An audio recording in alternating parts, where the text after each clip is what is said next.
Magandang umaga po sa inyo lahat. Good morning. Thank God it's Friday, the 19th of March.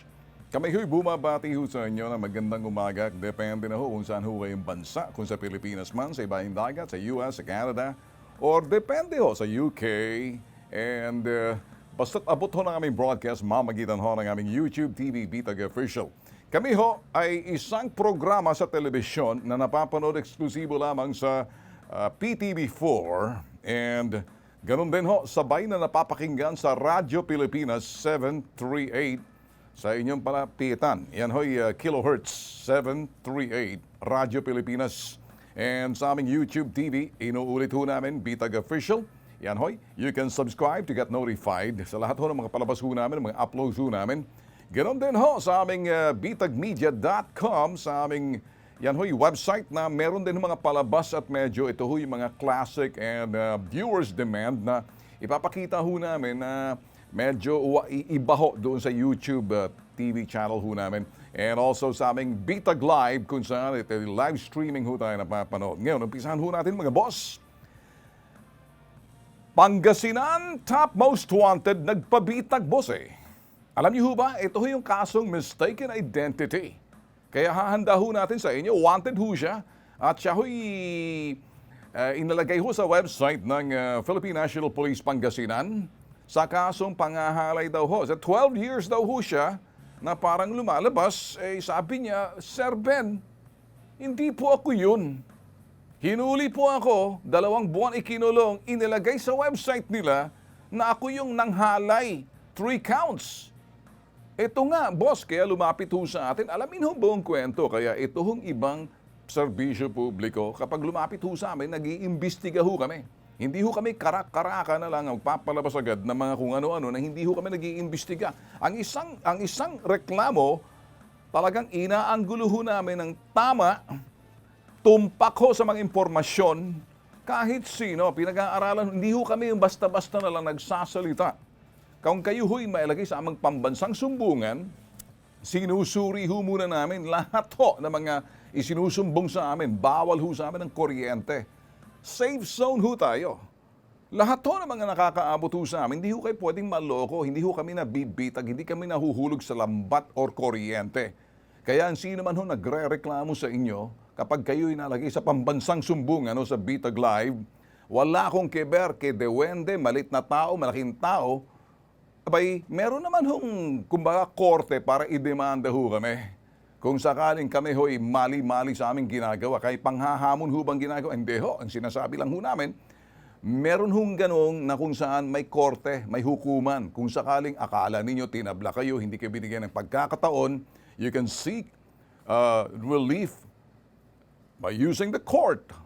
Ang hukuman ho, doon ho kayo po din tumakbo kasi kami ho, hindi ho kami hukuman. Public service ho kami, kaya lang naintindihan ho namin yung mga pamantayan at mga batas na nauukol ho sa karapatan ninyo man na ayaw ho namin labagin yan. Hindi ho namin trabaho, maninira ho rito. Kapag may mali ho kami nakita, mali. Yun hong papakita ho namin, bakit mali? Kami ho'y ginagabayan ho ng mga abogado. 3 abogado ho kami, isang law firm na talagang corporate law firm. Meron ho kaming, ito naman, sabihin abogado ho talaga na ito'y siya ho'y resident lawyer ho namin at meron din ho kami mga lawyer din na ito ho'y another group na gumagabay ho sa amin kapag dito ho sa mga bagay na kung saan may kaso-kaso na sinusubukan ho kami na kung minsan dinadala sa hukuman sa mga pinagagawa ho namin. Again, public service lang ho tayo, issues ang pinag-uusapan pagdating ho sa bitag. Kaya inuulit ho natin, abangan ho yan mamaya. Medyo ito ho'y bago ho to, ano? Pangasinan Most Wanted. Sa listahan ho ng PNP, nagpabitag ho siya. Lumapit sa bitag. Anong kaso? Mistaken identity. Yan, alamin mamaya ng konti. Okay, umpisahan ho natin mga boss. Kayo ba'y nag-coffee na? Kung hindi, importante ho sa umaga, kayo talagang malagay sa tamang estado at ganado ho kayo. Medyo sa panahon ngayon, kinakailangan praktisado ho tayo, ehersisyo, kasi medyo dito na ho dumarating yung panahon na medyo sumisikip naman ang mundong ginagalawan ho natin. May tumataas ho ang bilang ng sinasabi ho nating virus nitong Sus Mariosep COVID. Mga bossing, ayaw kong sirain ang inyong umaga dahil ako ho'y mensahero lamang kung pag-uusapan ay itong balita. Ito ho ngayon, balita ho to, ano? Kasi susuriin ho natin. Depende na ho kung ito'y bad news para sa inyo.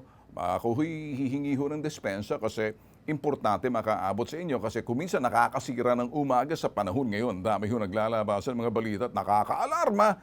Depende na ho kung paano nyo tinatanggap ho yung mga balita or di naman kayo sa akin, issue na inaanalisa ho natin.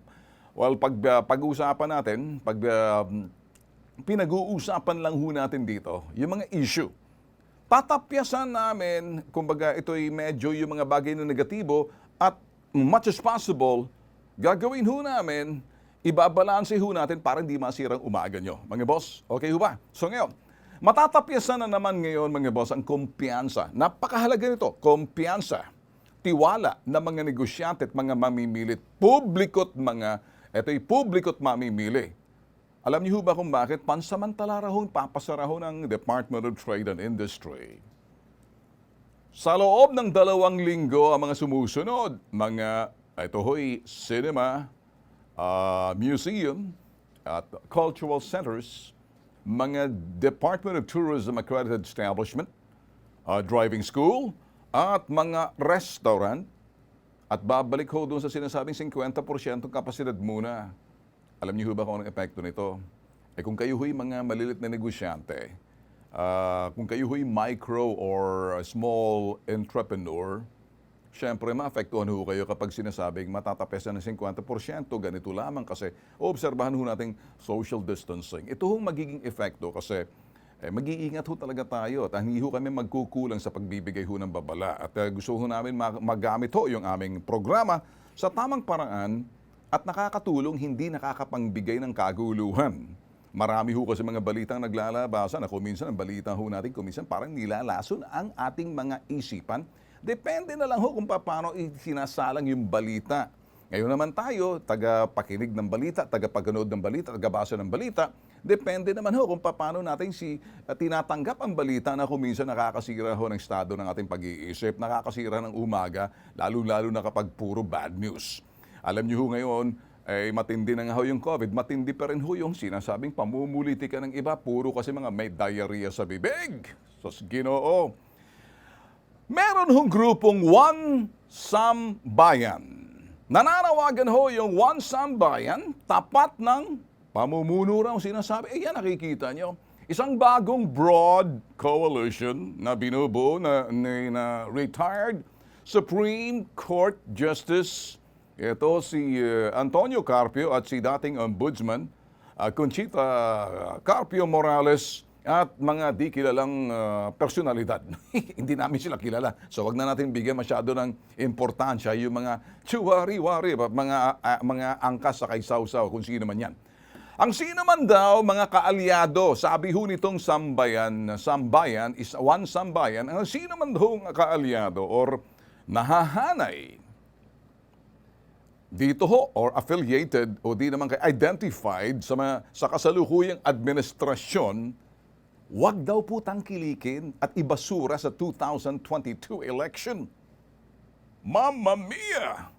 Ang dahilan nitong si Antonio Carpio at si Lola Conchita Carpio Morales, ipagpapatuloy lang daw kasi ang estilo ng kamay na bakal ng kasalukuyang administrasyon.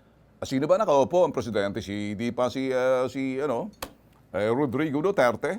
At yung sa salitang Ingles, kamay na bakal, authoritarianism. Tahasan, mga bossing, tinumbok ang pangalan ng mga sumusunod. Sara Duterte at Manny Pacquiao, hindi raw kwalipikado na maging Pangulo, pangalawang Pangulo, alinman sa kanilang dalawa. Kaya nakikita niyo ho yan. Abay, teka muna, matindi mga bossing, hindi ba? Iba talagang hagupit ng pandemya siguro dito sa dalawang mga gurang na si Lolo Antonio at si Lola Conchita. Limitado kasi ang kilos at galaw natin mga bossing sa panahon ng sinasabing pandemya. Kaya kung minsan nabuburyo ata itong dalawa na to, para naman medyo may mailabas ang kanilang kung ano man ang kalang nararamdaman sa epekto ng sinasabing pandemya. Eto, no holds barred, walang preno ang kanilang binitiwang salita. Abay, alam niyo ba, kulang lang sabihin ano? dinidikdik nila sa isipan ng sambayanan Pilipino. Dinidikdik. Para sa kanila, dinidikdik sa inyo mga kokote. Dinidikdik sa inyo mga kokote. Sa mga kokote daw natin, na ang mga kwalipikado lamang, qualified na maging Pangulo, qualified to be President or Vice President, kwalipikado na maging Pangulo or makapangalawang Pangulo, ay ang mga sumusunod na pangalan lamang. Uunahin natin mga boss, ha? Hindi ho namin sisirain ninyong umaga. Antonio Trillanes, by kwalifikado raw. Lenny Robredo.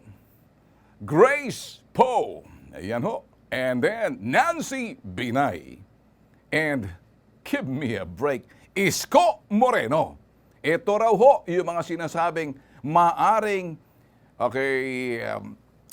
ito is kwalifikado. Yun, yun itong nabanggit na pangalan. Ang kanila mga sinasabi, mga boss, yun lang. Ewan ko, baka siguro susundan ho nila ng mga pangalan ng mga darating ho na araw. Kaya parang namumulitika ata itong mga lolo't lola na to. Siguro nabuburyo sa loob ng bahay, kaya kung anong pinagsasabi. At sa tulong nitong mga chuwari-wari rap na hindi makilala. Kaya mga boss, kamakailan, kung inyo natatandaan last week, nagpahayag ho si Senator Kiko Pangilinan. Mukhang may hugot si Kiko. Hugot line. Etong sinabi ni Kiko, kung inyong matatandaan, mga boss, listen carefully and listen closely. Marami ng mga ambisyosong politiko. Ayoko nang dagdagan pa. Sobra-sobra na. Inuulit ko, bibigyan ko din. Etong sinabi ni Kiko, marami ng mga ambisyosong politiko. Ayoko nang dagdagan pa. Sobra-sobra na. Abay, anong ibig sabihin ni Kiko rito? Abay, anong ibig sabihin? Anong ibig mo sabihin dito, Kiko? Nilalaglag mo ba ang mga kapartido mo? Abay, iba ata rito ang dating. Kaya may hugot ka sa sinasabi mo. Parang ang dating, may sama ka ng loob.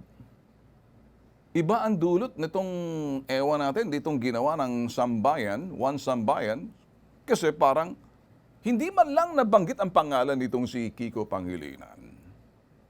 Ngayon, well, yun. Kung sinabi mong ayoko nang, uulitin natin sinabi, marami ng mga ambisyosong politiko. Wow, maraming tinamaan dito. Kasama pati kapartido mo. Ayoko nang dagdagan pa, sobra-sobra na. Di kaya, Kiko, kaya ka nagagalit kasi hindi man lang nabanggit ang pangalan mo at hindi sinama pangalan mo, opisyal ka pa namang Liberal Party. Ngayon, nung sinabi mong mga ambisyosong politiko, ibig mong sabihin, ambisyoso si Lenny, ambisyoso si Grace Poe, ambisyoso si Binay, ambisyoso si Isko Moreno. Kaya ayaw mo nang madagdagan sa listahan o talagang hindi ka nilagay sa listahan kaya't medyo iba yung hugot line mo. Anong ibig sabihin nito? Nilalaglag mo ang katropa mo, kapartido mo, o nilalaglag mo kung sino-sino? Abay, nakaka-insulto ka, Kiko. Pati ba naman si Lenny, Grace Poe, Nancy Binay at Isko Moreno, mga ambisyoso ang tawag mo sa kanila. Abay, hindi ba nakaka-insulto to? Hindi kaya baka medyo nadulas ka lang. May panahon ka pa para tuwirin ang mga sinasabi mo. Ay nakaka-insulto ka rito sa iyong mga partido mismo. Hindi kasi lumutang ang pangalan sa listahan nitong one sambayan na si Kiko Pangilinan hindi kasama. Kaya tuloy gumuho yung tandem nila Grace Poe. Ang ganda sana, Grace Poe at Kiko. Hindi ba? Alam niyo yung ang sarap sana ng recall kapag ito, syempre, hindi siya nakasama. So hindi matutuloy yung tandem ng Poe-Kiko. Grace Poe at Kiko. Poe-Kiko. Ang daling ma-recall noon, hindi ba? Ang mangyayari siguro ngayon, Lenny, Stella. Sino si Stella? Di si Antonio. Sino si Antonio? Si Antonio. Ito po pwede mangyari. Kasi mga kwalifikado. Sino? Aba si Lenny, Stella, tandem. Hindi po ako may sabi ng Stella. Yan ho, ginamit niya na parang code name niya noon. Ngayon, May sagot dito mga boss agad si Sara Duterte. Si Mayor Sara Duterte kay Lolo Antonio at kay Lola Conchita. Ang sagot ho ni Mayor Duterte, si Sara Duterte, sila ang mga authoritarian. Ibig sabihin sila ang kamay na bakal at kulang na sabihin sila ang mga diktador dahil nire-reject daw nila ang mga hindi sang-ayon sa kanila. Sinabi naman itong si Pacquiao, di ba? Hindi raw ito panahon, tamang panahon para pag-usapan yung mga political lineup. Tama si Manny. Magpo-focus na lang daw siya sa trabaho niya at patuloy siyang tutulong sa mga tao sa kanyang makakayat sa anumang paraan at dahil malayo pa daw yan. O tama nga naman si Manny. Bakit? Sabi niya, magsumikap muna tayo na gumawa ng mga paraan upang mabigyan natin ng tulong itong ating mga kababayan, lalo na't tumataas pa naman ang bilang ng kasong COVID sa bansa. There you go, tama siya. Alam nyo, mukhang wrong timing ho talaga. Wrong timing itong dalawang, itong dalawang retiradong lolo't lola, si Lolo Antonio at si Lola Conchita. Sabi nga natin, aga-aga pa, binulabog niya agad yung mga tao sa halip na gagawa kayo ng siguro maambag na solusyon kahit na hindi kayo ka-administrasyon, nakakaambag kayo ng inyong, kumbagay, maitutulong, maambag man lang dahil kayo naman ay naging mga justices kung anong mga pamamaraan na makakatulong sa panahon ng krisis at pandemya. At sa halip, gumawa kayo ng pahayag, lalo ninyong hinati ang bansa. Wala lang siguro nakalimutan uminom nitong dalawa ng Sustagen Premium or para doon sa mga senior moment. sa ginawang pahayag nitong One Sambayan, sa pangunguna nitong si Lolo at si Lola, sino si Lolo at si Lola? Pakita ulit. Si Lolo at si Lola, parang iniinsulto ng nitong dalawang to ang mga nasahanay ng mga, administrasyon man yan, kasi sinasabi, or sa oposisyon, kasi mga pangalan, nilimitado nyo lang, pinili nyo ngayon, para kayong mga diktador.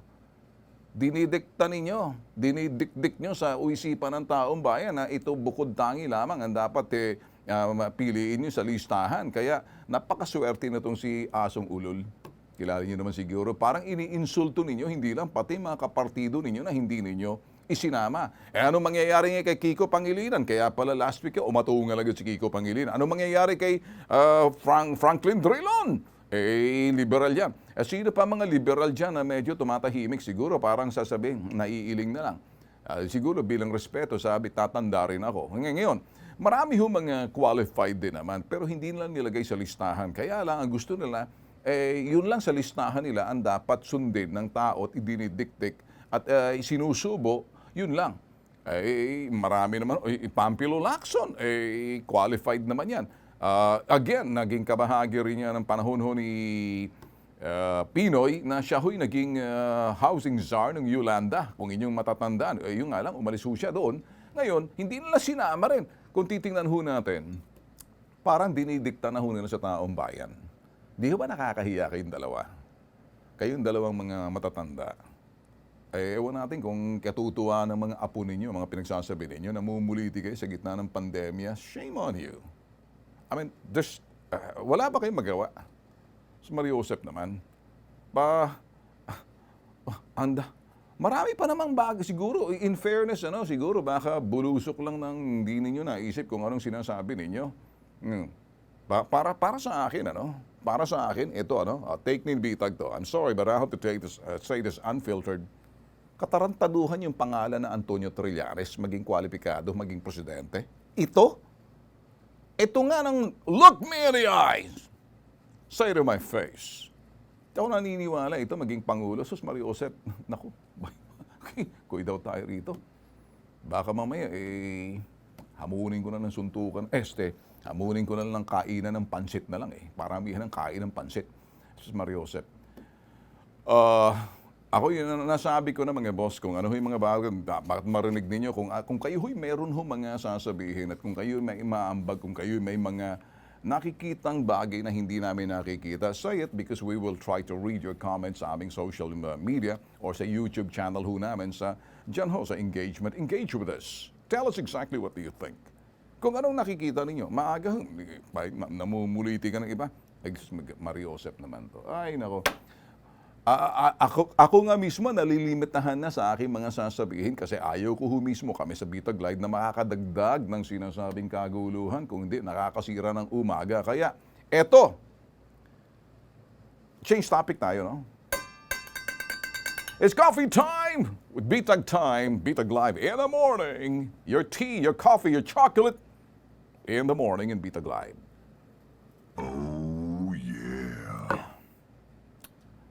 Ano kayong pakiramdam ng isang individual na maraming nangyayari ito sa ibang bansa, nakulong ng mga 20 years sa sala na hindi niya ginawa at pagkatas mapapatunayan sa hukuman na hindi pala siya yung suspect.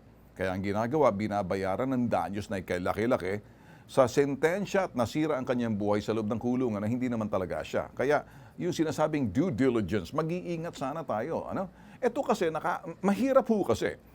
Kapag ang isang suspect hinalay mo at pagkatapos itinuro mo, pero pagdating doon sa hukuman, medyo nagbagong isip mo kasi parang sinabi mo napatawad mo, parang hindi ka panipaniwala kasi parang ibinasura kasi hindi ko maintindihan.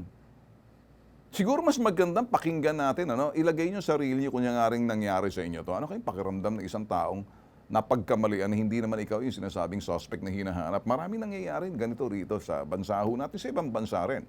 Kaya ito ho, Pangasinan, Top Most Wanted, nagpabitag. Panorin.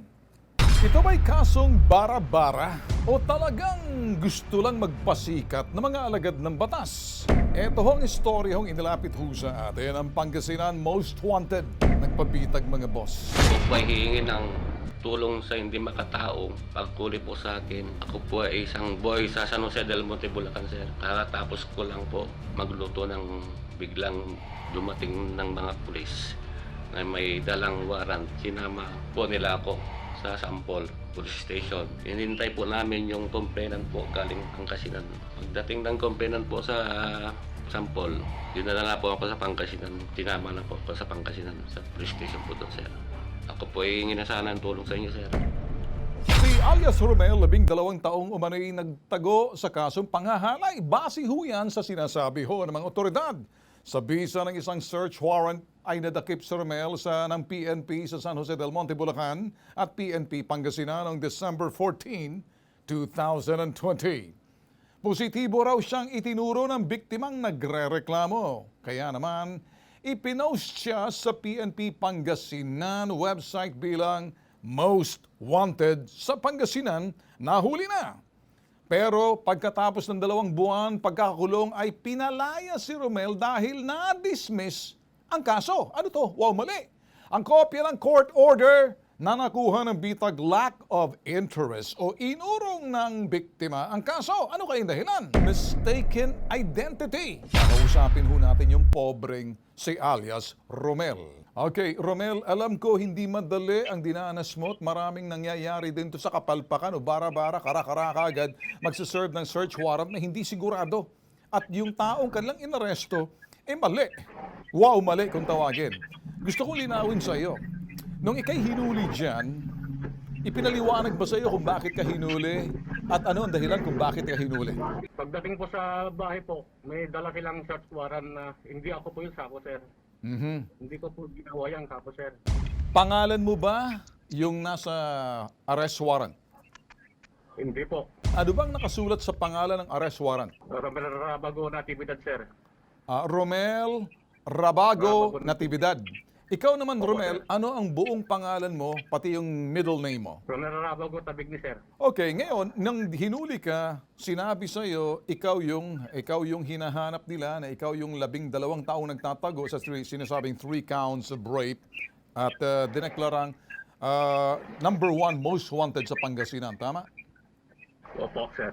Nung dumating ka sa Pangasinan, ikaw ba'y tinuro positibo ng sinasabing biktima ng panghahalay mismo ang nagturo sa iyo sa presinto nung dumating ka? Opo, sir. Opo. Nung tinuro ka ba, sigurado yung nagturo sa iyo or nag-aalinlangan or pilit lang ikay tinuro? Yan lang. Tinuro talaga ako, sir, pero hindi ko naman kilala yung babae, sir. Buo ba ang loob ng sinasabing biktima na tinuturo ka na siya yan? Siya yung nanghalay sa akin. Yung ba ang sinabi ng babae? Opo, sir. Opo, tinuro po ako, sir, eh. Sige, siya yan, sabi niya sa akin, sir. Okay. Nung tinuro ka, syempre, pag ang isang taong nahalay or biktima ng krimen, magagalit yun eh. Sasampalin ka, sasapakin ka. Talagang lahat na magagamit na hindi niya mapipigilan ng sarili niya, na mapupukaw yun kapag nakita mo na yung mismong suspect na hinalay ka, pagkatapos itinuturo ka, nakita mo ngayon, siguradong sigurado ka. Hindi ba nagalit yung babae, yung biktima na parang kumuha or sinampal ka man lang, kinurot ka, nagwala roon, galit na galit, parang ganun sa nakita ka? Hindi naman, sir. Ano ang Tinuro lang emosyon po ako, niya? sir. Parang wala lang, sir. Tinuro lang po ako talaga, sir. Parang Tinuro ka lang. ako. Mhm. So ngayon, tatanong ko sa'yo, ilang buwan kang nakakulong sa kulungan? Kulang-kulang 2 buwan, sir. Alright. Ipinost ka Opo, sir. ngayon sa website ng Pangasinan PNP na yung sinasabing #1 most wanted sa Suwal ay arestado na at nagtago ka sa Bulacan. Yung bang sinasabi nila? Opo, sir. Alright. Sige ngayon. Nung hinarap ka na sa hukuman, ipresenta ka na ngayon sa judge. Hinarap ka ba sa judge? Nung arraignment ko, di dumating, sir, yung complainant. Yung una, sandali muna. Okay. Hinarap ka ba sa hukuman? Na parang mahal na hukom, eto na po yung suspect ng panghahalay na aresto po namin sa bisa ng iyong search warrant, eto po yung taong nakapangalan dito. Humarap bang hukom doon? Humarap ba yung huwes, o yung judge? Opo, sir. Anong sinabi ng judge? Tinanong ka ba ng judge? Yung attorney ko nagtanong sa kanya, sir. Yung attorney mo, tinanong ang judge. Presenta na yung namin, sir, yung birth certificate namin na magkaiba. Okay. So, prinesenta ng abogado mo na sa arrest warrant, hindi ikaw yon kasi hindi mo, parehong pangalan yung magkaiba yung middle name ninyo. Opo, sir. Opo, sir. Okay. Anong sinabi ng judge nung prinesenta ng abogado mo, nandoon yung mga pulis, PNP sa Pangasinan? Anong sinabi ng judge? Nandun sila, sir. Kasi nandun pa yung magulang sa nanay yung nanghalay yung babae, sir. Dumating sila. Nandun. So, nung dumating na ng una, anong sinabi ng judge? Anong sinabi sa abogado mo? Anong tinanong niya? Mahal na hukom. Ang kliyente ko po rito, ito po, magkaiba ang pangalan. Yung ba sinabi, iba ang pangalan, iba hindi ito yung, ganun ba ang sinabi ng abogado? Opo, sir. Nung sinabi ng abogado mo yan sa hukom, anong sinabi naman ng hukom? Biglang tinawag yung complainant, sir. Okay, Tumayo tinawag yung nung judge yung complainant, yung Opo. yung biktima. Opo. Yung biktima. Anong tinanong ng judge sa biktima?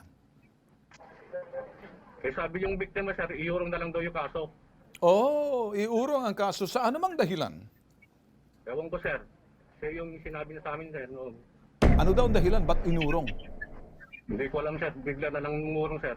Ito yung sinasabing, she is already happy with her life together with her present partner who has accepted her despite what happened in the past, and she has already forgiven the accused. She wants peaceful life. She was not forced, coerced, nor intimidated in moving for the dismissal of the case, and that she is aware of the consequences of her testimony that once the case will be dismissed, she can no longer refile the same. Dismissed for lack of interest, sinabi ng gano'n, to prosecute. Ang alam mo bang ibig sabihin, pinatawad ka? Hindi ka ba nagulat kung bakit gano'n ang nangyari? Hindi ko alam na ganun nangyari, sir. Kasi nandun yung magulang nila sa... Paglapit mo sa amin, parang sumama ang loob mo, nagdusa ka ng 2 buwan, itinuro ka, kaya lang, anong pakiramdam mo rito? Masama ba ang loob mo ngayon? Opo, sir. Sa matagal loob ko, sir, yung tinulong na ako na wala akong kasalanan. Nung ikay nasa loob ng kulungan, ano naramdaman mo, Romel? Nag-iisip, sir, na hindi ko nang ginawa. Yung pinaano sa akin ng kaso, sir, hindi ko matanggap yun, sir. Okay. Ito'y isang anggulo para mapagtakpan ang kanilang kapalpakan at siguro nakukonsensya yung biktima na hindi ko alam kung totoo ang kaniyang sinasabi. Ikaw ba una sa lahat tatanungin, totoo bang ikaw yung suspect ng panghahalay dito, Romel? Hindi po, sir. Inosente ka ba talaga? Opo, sir. Iyon ba ang dahilan kung bakit ka lumapit, masama ang loob mo kasi nakalagay pa rin sa website, ikaw na captured, kaya lang napatawad. Pero hindi mo matanggap yon, pinatawad ka ng bagay na wala ka namang kasalanan. Parang ganun ang dating. Paano nagkaroon ng patawad sa iyo na hindi mo naman ginawang pagkakasala? Parang yung pinaka-suspect dito, hindi na huli. Ika'y napagkamalian. Kung titingnan mo, Opo. Opo, sir. Ako po na yung nagkapalian na ano. okay, Yung so suspect, hindi na po nahuli, sir. ano kaya i-polygraph test mo to si Romel, itong lumapit sa iyo? Baka naman nagsisinungaling yan kasi karamihan ng mga pag nagkasala, nagnakaw, pumatay, or nang mahasa, sasabihin, inosente ako. Hindi kaya ikaw isang kapareho ng ganyan? Hindi po, sir. Papasa ka kaya pag pinolygraph test ka, hindi naman admissible in court para makita yung integridad mo na sasabi ka ng totoo. Kasi ito'y kinakatakutan sa bitag eh. Nakaramihan pag sinabi namin, isasaling ka namin sa polygraph test, nag-aatrasan kahit na pulis. Kahit na yung mga amo. Takot. Ikaw ngayon, tinatanong ko kapag ikay para patunayan lang, sa palagay mo kaya papasa ka? Pag sinalang namin sa polygraph test ka? Opo, sir. Bakit mo nasabi? Talagang siguradong sigurado ka. Kaya voluntaryo ka nagsabi kanina, sir, kahit isa lang pa ako sa polygraph test, desidido ako. Hindi ako nang halay. Naintindihan mo ba yun? Hindi ko talaga ginawa yan, sir. Okay. Attorney, kami mabilisan lang.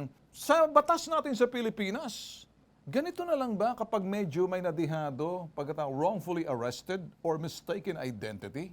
Wala bang danyos dito binibigay sa taong nagdusa? Ano bang habol ng isang pobreng biktima na lumalapit sa atin na sinasabi, sir, hindi po ako yan, kahit i-polygraph test ako. Bakit ako pinapatawad ng sinasabing biktima? Wala naman akong ginawang masama. So, take nyo, attorney, bilang isang abogado, ano-ano dito sa parting nakikita nyong mali, or either ikay titingnan mo anong habol nitong sinasabing pobreng lumapit, ito'y nagpabitag sa kanyang kagustuhan na, teka muna, may inhustisya sa akin. Take nyo ngayon, Attorney Batas Mauricio. Maraming salamat po, Ginoong Ben Tulfo. Salamat po dito sa problemang dinala dito po sa pambansa, sumpungan ng bayan. Una po dito, pagka po ang pagpapawalang bisa ng kaso, dahil hindi na sila interesado, ang katumbas po niya, failure to prosecute.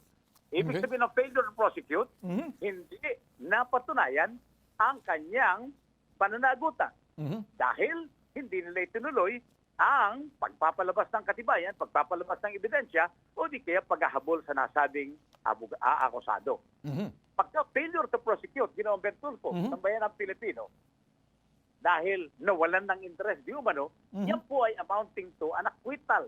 Hindi naman po dismissal, kundi acquittal of the case. Bakit po ganon?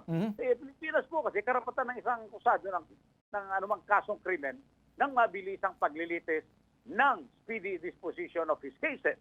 At kasama po yan dyan na matatapos kagad, kaya may ebidensya ang prosecution o wala. Pag hindi nila nagawa yun, dismiss ang kaso, mapapatunayang hindi nagkasala yung pong itinuturong gumawa ng krimen. Kaya po na kung yan nag-umpisa, sapagkat maliwanag po na anuman ang naging dahilan kung bakit nawala ng interes, makikita po ng hukuman na ito po ay failure to prosecute, kawalan ng kakayahan upang patunayan ang krimen na inakusa dyan po sa akusadong yan na nakulong pa man din. At dahil dyan, Ginoong Ben Tulfo, may karapatan yan pong taong yan na maghabol ng danyos perjuicios. Okay. Danyos perjuicios. At medyo masaya po yan. Pagkatapos, siguro pag-aaralan din natin yung Okay. pong dokumento na nagsasabing ayaw na nila o nawala na sila ng interest. Sa batas ng Pilipinas, meron talagang sinasabi nito, danyos de perjuicios pagdating sa mga ganitong klaseng, mistaken identity, wrongful arrest, na hindi naman talaga totoo. Ito ba'y posible sa bansa natin? Alam mo naman sa bansa natin dito, mahirap. Well, posible pa rin po yan, Ginoong Ben Tulfo, dahil maliwanag naman po na kung ang batayan ng pagpapawalang bisa ng kaso, yung binabanggit nilang nawalan na silang interest, yan po, katulad po ng ating inilahat kanina pa, yan po ay pagpapawalang bisa ng isang kaso dahil hindi napatunayan yung pagkakasala ng akusado. Failure to prosecute po ang mangyayari dyan. At dahil failure to prosecute, yun na nga po, ang pinakamababa pong pananagutan noong kung nagdemanda dyan, daños perjuicios. Ano po yung daños perjuicios?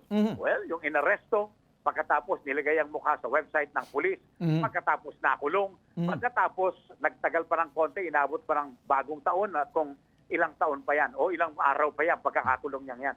Hindi po nababayaran yung hirap ng loob o yung mabigat na damdamin ginawang Bentulfo ng isang tao na nakaharap sa ganyang klase ng pagmamalupit ng lipunan. At yun nga po. Now, depende po doon sa nakalagay, doon sa affidavit of desistat, yung sinumpang salaysay ng pagpapaulang bisa sa kaso, maaaring makakita po tayo doon ng karagdagang mga po pwedeng ihataw. Dito po sa PNP, maliwanag pong merong pananagotang kriminal at administratibo. Yung mga kapulisan na naglagay ng kanyang mukha sa kanilang website at ibinabando. Ano po yung pananagotang administratibo at pananagotang kriminal? Pananagotang administratibo. Mga pulis po ito na unawaan nila na ang isang tao, hindi mo po pwedeng bansagang most wanted criminal, hindi mo po pwedeng ibando ang mukha sa website at sasabihin nagkasala na, gayong nililitis pa lamang ang kanyang usapin. Yan po ay gross misconduct o gross negligence ng ating mga kapulisan na po pwede silang papanagutin. Pangalawa po dyan ay ang pananagotang kriminal. Ano po yun? Pagbibigay ng hindi makatwirang pinsala dyan sa tao. Pagpalagay ng nebatayan yung pulis sa pang-aaresto sapagkat meron nga namang warrant na inilalabas ang hukuman, yun pong paglalagay ng mukha na hindi pa napapatunayan ang pagkakasala, yan po ay pagbibigay ng hindi makatwirang pinsala dyan sa ating sa taong dumulog sa atin sa pambansang sumbungan ng bitag. Ano mang gawa ng isang opisyal o kawani ng gobyerno na magbibigay ng hindi makatwirang pinsala sa isang tao, privado man, o kapwa nila nasa gobyerno, ituturing po yung katiwalian o graft and corruption. Republic Act 3019, Section 3A. Pananagotang kriminal po yung mga pulis. Ganito ang gagawin natin. Susubukan namin lahat na gawa ng paraan sa paglapit mo sa amin kasi may pananagutan dito kahit na yung mga pulis. May pananagutan dito, pati yung mga nag-akusa sa iyo. Abay, yung visa, ito'y lakas ng batas sa gagamitin natin sa pamamagitan ng Attorney Batas Mauricio. Yung ito'y lawyer, resident lawyer ng bitag para sa mga kapareho mong hindi walang kalaban-laban. Abay, hindi po pwedeng matumbasan, bayaran kung anumang kasiraang idinulot sa iyo. Yung sama ng loob. Kung minsan, lalagay ka sa alanganin na parang pagiging desperado. Nakawala ng pag-asa, mabuti nga kamo. Nakita siguro ng husgado to na mukhang mahirap. Failure to prosecute. Iba yung dismiss. Iba yung failure. Hindi nila kaya. Ang problema rito, abay, yung mismo nagrereklamo, umatras na. Parang pinatawag yung suspect, hindi ikaw yun. So nakikita natin dito yung kahinaan na paghuli sa iyo, bara-bara. Mabuti na lang may husgado na nagsabi sa kanila, hindi tama yan, mali yan. Kaya nandito ka. Tutulungan ka namin, okay?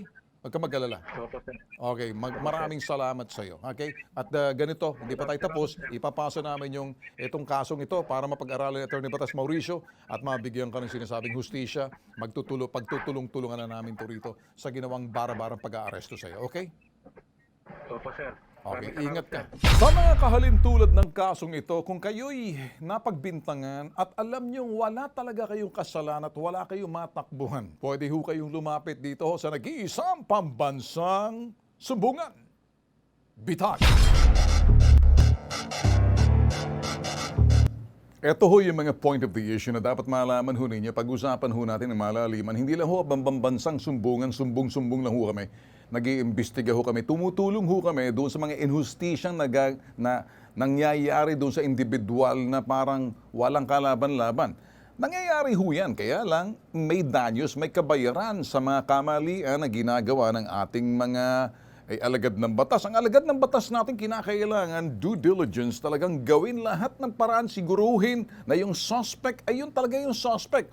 At hindi mo basta-basta kuhulihin na lang. Ano yung basihan? Magkaiba ho yung middle name nitong suspect at itong pobreng biktima. Hindi ho pareho. Pangalawa, wala hong litrato. Kaya ang kaso ay umano'y nangyari ng 12 years ago, kaya nakita itong Facebook page nitong pobreng biktimang lumapit sa atin at yung pinagbasihan yung Facebook page nakapangalan pero sabi nitong biktima, mukhang ito. So itinuro niya, kaya naglabas ng warrant itong pulis ng Pangasinan nakipag-coordinate sa Bulacan. Hinuli yung pobre habang siya'y nagtatrabaho sa San Jose del Monte, Bulacan. Dinala doon sa sinasabing Pangasinan ng mga pulis. Pagdating doon sa Pangasinan, ipinisenta ho siya sa biktimang ng panghahalay, itinuro siya. Kaya lang, may pag-aalinlangan siguro sinabi, maaring tumanda lang yan. So hindi buong loob. Tinanong natin dito, mahaba yung interview, sabi ko, yung nga ba'y siya'y talagang positibo na ikaw yun. Itinuro lang daw siya. Normally, ang magiging demeanor ho ng isang biktima at nakita yung panghahalay sa kanya, wala hong paso. Hindi ho napapaso yung sinasabing krimen kapag itinuro ka at nagtago ka na matagal. Ang reaction ho ng isang biktima, lalo na panghahalay, pag nakita yung halay sa kanya, siguradong sigurado siya, sasaktan niya. Makikita mo yung pagwawala, nakikita ho namin sa bitag yan. Yung bang nakamit mo ngayon, nahuli ng suspect, kukurutin mo, hambalusin mo, papaluin mo, sasabunutan mo, sisipain mo, sinasaktan na inaawat ng mga pulis. Sa pangyayaring ito, hindi ho nangyari. Parang may pag-aalinlangan siya yun. So ngayon, kinulong ho ng 2 buwan. Sigurado ito'y pronusenta na sa hukuman at pagdating sa hukuman, siniguro ng hukuman at ang abogado, sinabi ng abogado, bossing, magkaiba yung pangalan, hindi ito. So, ngayon, kaysa naman magka-wow mali itong mga pulis na mga palpakis na gusto accomplishment, ito naman yung nag-aalinlangang biktima kasi hindi ho natin masiguro kung bakit na kumbaga, nagpakandahirap yung mga pulis, ikaw nagsabing siya yun, nakita mo yung Facebook page, nakalihintulad na tumanda lang, pagkatapos sa hukuman na, patutunayan mo na lang, ituturo mo na lang, abay, all of a sudden, biglang sasabihin ng mga magulang ng suspect at ang magulang ng biktima, pinatawad na namin. Ano yun? Pinatawad nila. Ngayon, kaya lack of interest on the victim of rape kasi nagbago, may buhay na ro, may asawa na. Wait a minute. Ang hustisya, talagang pag hinanap mo, pag ikay hinalay, di naman siguro si Raulo ka, nasasabihin mo, pinatawad na kita sa ginawa mong panghahalay sa akin. Kaya naman bibigyan kita ng pagkakataon kahit hindi ka pa nagsisisi. Dahil hindi ako sigurado sa nangyari. Mag-aalinlangan ako, nakukonsensya ako at baka ako'y makarma. Ang aking gagawin para makaiskapot, medyo mapahiya, baka magalit yung pulis, magalit yung husgado, hindi mapapatunayan ng husgado etong sinasabing panghahalay, kaya ay failure to prosecute, hindi na acquit, kaya pobre ngayon, kawawa itong napagbintangan. Hindi niya malinis ang pangalan niya. Ito naman mga gunggong na mga nasa website ng PNP Pangasinan, nilagay agad most wanted na hindi pa napapatunayan sa hukuman. Pinahiya nila. Ito yung kalbaryo. Ito yung hindi mo mababayaran katumbas ng perang ibibigay mo. Sa sama ng loob, hindi ka makatulog, tinorta mo, natotorture yung utak ng tao, malaking inhustisya ang pangyayaring ito. Kaya siguro yung sinasabing abogado at yung husgado, yung judge mismo nagsabi, mahihirapan tayo rito. Bago pa man magmalagay sa alanganin yung lintik na kung sino itong mga pulis at sa sinasabi ng pulis, nag-rely kami, tinuro mo. Paano ngayon yan? Ay, wow, mali. Ito na lang ang sasabihin natin. Pinatawad ko na. Okay na. Wala na akong interest kahit ako'y hinalay. Lol, laugh out loud. Anong nangyari ngayon sa suspect na ito yung complainant na pumupunta sa akin? Sinabi ko, isasalang kita sa polygraph test, wag mo akong lolokohin. Yes, sir. Yes, sir. Sabi ko, hindi naman gagamitin laban sa'yo. Gusto ko lang maintindihan yung integridad na kung ikaw nga ba. Ultimo, pati nga siguro, pati yung biktima kung sigurado siya. At makikita, sa bagay, inadmissible in court. Kaya marami ho mga bagay nakikita ho natin. Mapalad ho tayo na wala ho tayo mga problemang kapareho ho nito. Paano naman yung dumanas ng ganitong klaseng inhustisya? pang-aapi, pang-aabuso. Dahil kay ordinaryong tao, walang-wala talaga. Kanino ka tatakbo? Alangan ba sa Ghostbuster? Hindi. Doon sa mga Tulfo Brothers, at isa ho ko roon, iba lang hong atake namin. Marami hong nabubuisit sa amin, sa bitag. At wala ho kaming pakialam, buisit kayo, may live stream pa kayo, hambalusin ka mga mukha ninyo. Hindi nyo kami magigiba kapag kami nagsalita at nasa ere na kami, magiging boses demonyo lang kayo sa inyong mga pinagsasabi. Kapag kayo'y nabitag at binigyan namin kayo ng pagkakataon, tatawag kami at masusuri na namin may pagkabastos ang inyong ugali. Tulad nung kahapon na nagre-reklamong anak nag-live stream, doon sa kanyang nanay na bastos sa Parañaque, mismo yung doktor sa health center ang humingi ng paumanhin, kitang-kitang sa ere kung sumagot bastos. At nirereklamo yung health center, kaya naman yung nanay may postpartum, pinagmumura sila sa Facebook na walang pangalan, matindi yung mura sa sobrang galit. Ngayon, tayo kung nagsiservisyo, sa segue, pag tayo nagsiservisyo sa gobyerno at binabayaran tayo ng gobyerno, inaasahan ng taong, kumbaga, yung mga benepisyaryo ng sinasabing serbisyo, dapat mapasaya natin. Hindi tayo babagsak doon sa sinasabing expectation o inaasahang, kahinat na serbisyong dulot natin.